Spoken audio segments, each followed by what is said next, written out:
नवरंगपुर जिला पालंक ऑफिस सम्मुख में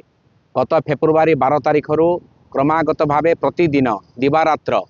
एठारे महिला स्वास्थ्यकर्मी माने 34 जन से आंदोलन को जारी रखिंट एथिपाई जारी रखिंट अप्रत्याशित भाव से सरकारी चाकरी अब्याहत दि जाइए आंदोलन को सर्वदलीय सर्वसंगठन समर्थन देइथिला एवं विभिन्न जननेता माने सामाजिक कर्मी माने आसी सेमानको समर्थन देते किंतु ए भीषण खरा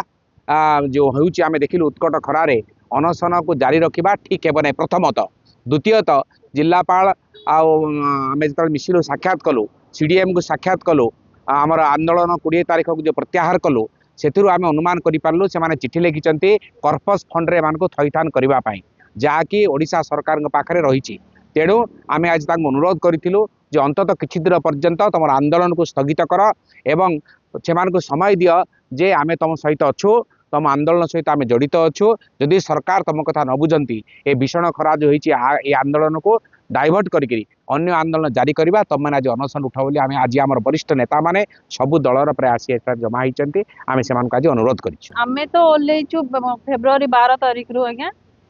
सीडीएम सर 18 मार्च रे आम सर्वदलीय गठन जो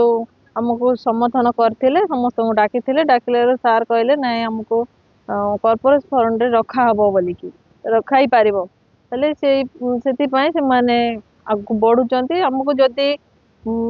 एप्रिल 26 तारिख भीतर आम माने काम न होउची बोले आम 1 तारिख दिन राजरास्ता को ओल्लैबी आमर लेटर करिचंती हमको जनवरी 28 तारिख दिन आम 29 तारिख दिन सार सहित जाकि देखा करथलु सार तापर आ किछि ता विषय किछि कहले नै बोलिकी आम फेब्रुआरी 12 तारिख रु ओल्लैलु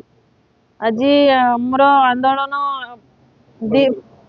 आज्ञा स्थगित रखुचु एप्रिल 26 तारिख भीतर जदि आमर किछि कार्यानुष्ठान न नौचन बोले आम राजरास्ता को ओल्लैलु।